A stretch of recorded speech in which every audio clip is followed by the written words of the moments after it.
Hello YouTube, Triumph Guy here today, and I'm going to be doing a oil change on this Citroën C1, which is owned by my mother. It's part of my series Fix It Forward, where I just help out decent people. First thing we're going to do today is going to start up, let it run for 20 minutes. If you have got engine flush, then use that, but obviously follow the instructions of the engine flush from the packaging. Or if you're using Wayne's engine flush, I'll put a link to in the comments on how to use it on the previous video. So let's get to it. First thing we're going to do is remove the dipstick ever so slightly and undo the filler cap. Might be a two-handed job on that one.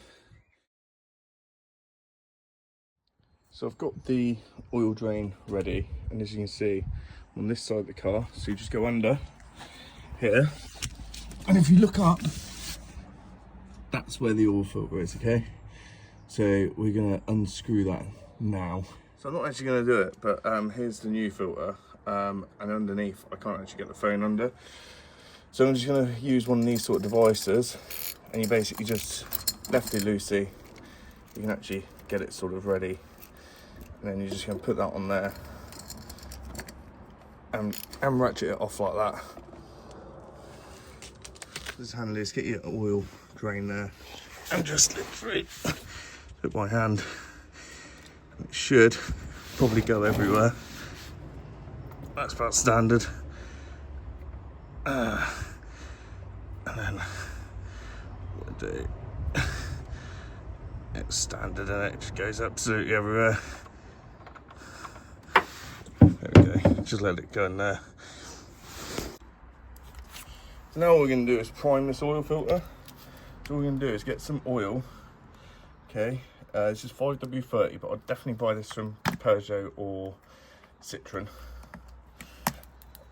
Because obviously you don't want to put the normal oil in it because it'll rot the belt. I'm just going to pour that in. It's just nice and full. Oh, not that full. And then get some fresh oil and just put it around the seal. Okay, around the seal like that. And that's ready to go. So now what we're going to do is refit the filter. What you're going to do is make sure your hands are dry from oil so you can get a decent grip on it. Screw it back up. As soon as the seal touches it, the surface, you're just going to give it a further 3/4 turn. That's you good to go. But obviously you can't get the camera under there, but you know exactly where to put it. It's the same location as where the other filter was. Then give it a further 3/4 turn. Put the old filter in a zip tie bag and then dispose of it within the local regulations. So have your ratchet ready, set on lefty-loosey, 14mm socket ready to go. I'm going to show you exactly where the drain plug is on here. So you're going to go underneath the car and you'll see the catalyst converter. Just on the other side of that, you'll see that little oil drain plug there, which is pointing down at about a 45-degree angle, which will help with draining. What you're going to do is loosen that, have this sort of ready, and then once it's hand loose, move that underneath and then undo it. Fortunately, I can't get the camera underneath here while I'm doing it. There it is. Like I said before, it's all well and good lining up these drain pans, but normally they just go everywhere.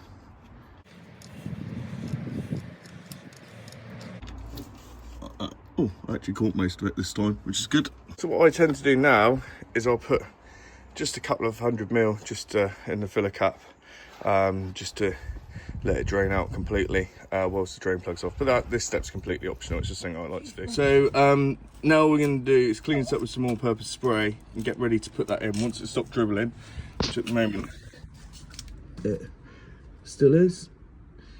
We're going to screw this back in and put it up to 30 Newton meters of torque.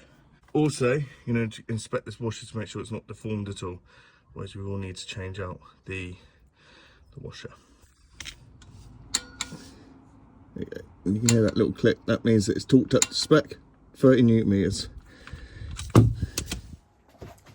what we're going to do is using the side guide, just going to bring it down to 2 litres onto there. So it's have a total 3 litres put in, okay.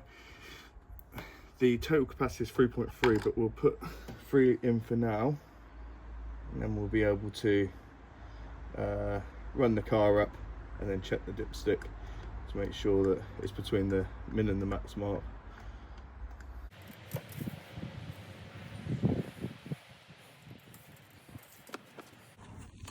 turn the car on, and then we're just gonna go underneath the car and check for leaks. What you're gonna check is the filler cap, the dipstick, the filter, and the drain plug. So thanks very much for watching. Please like and subscribe. We're doing more videos on the Citroën C1. Obviously check the dipstick. I'm just below max, so I've obviously done it right. But yeah, I'll see it. If you've got any questions, put them in the comments. I'll see you on the next one.